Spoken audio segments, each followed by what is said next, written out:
ఈయన అందరికీ పతివత ముచ్చట్లు చెప్తాడు. రోజు సోషల్ మీడియాలో పొద్దున సాయంత్రం ఏడ నడిచినా చూపిస్తారు, నడుస్తుంటే చూపిస్తారు, మాట్లాడింది చూపిస్తారు, ఇట్లా తిరిగింది చూపిస్తారు, అట్ట తిరిగింది చూపిస్తారు. మరి దుబాయ్ పోయింది ఎందుకు చూపించలేదు?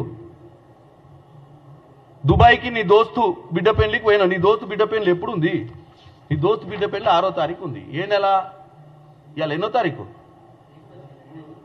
3వ తారీఖు. ఇది ఇన్విటేషన్ ప్రింట్అవుట్ తీసుకున్నా. 3వ తారీఖు అంటే ఇన్విటేషన్లు ఆన్లైన్లో దొరకవా ఏంది? ఇది 6వ తారీఖు పెళ్లి ఉంది. మరి 6వ తారీఖు పెళ్లికి నువ్వు 22వ తారీఖు ఎందుకు పోయినావు అంటున్నావు? సూటు బూటు మే కిచెన్ కన్నా ఎవరి బ్యాండ్ కొట్ట నీకు పోయినవాడా? ప్రతిదీ టీవీలో చూపిస్తావు, ప్రతిదీ సోషల్ మీడియాలో లక్షల మంది సోషల్ మీడియాలో నువ్వు హైర్ చేసుకున్నావు. మరి చూపించాలిగా. మా హరీష్ అన్న ఇట్లా ఎయిర్పోర్ట్లో దిగిండు, దుబాయ్ ఇట్లా నడుచుకుంటూ పోతున్నాను చూపించవచ్చు కదా. రీల్స్ కూడా చూపిలే. మరి ఎవరు పంచానికి పోయినావు, ఎందుకు పోయినావు?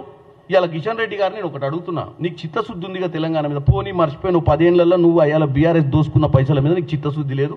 7 లక్షల కోట్లు అప్పైంది. అందులో ఎన్ని లక్షల కోట్లు పిట్ ప్రోపో ఉందో, ఎన్ని లక్షల కోట్లు కమిషన్లు తిన్నారో మనకు తెలియదు. మరి ఈ కమిషన్లన్నీ ఏడికి పోయినట్టు అంటే ఇప్పుడు డౌట్ వస్తుంది. ఎందుకంటే మన ఒక పెద్ద మనిషి సినిమా ప్రొడ్యూసరు రియాల్టర్ చచ్చిపోయాడు ఏడ దుబాయ్లో, కేదార్ బాబు.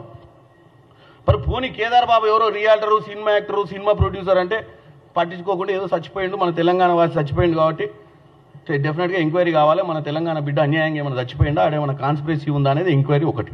మరి కేదార్ బాబు చరిత్ర తొమ్మిది చూస్తే మొత్తం వీళ్ళే హీరోలంతా వెనకనే ఊరు. పబ్బులు పెట్టినప్పుడు వీళ్ళే పెట్టించారు.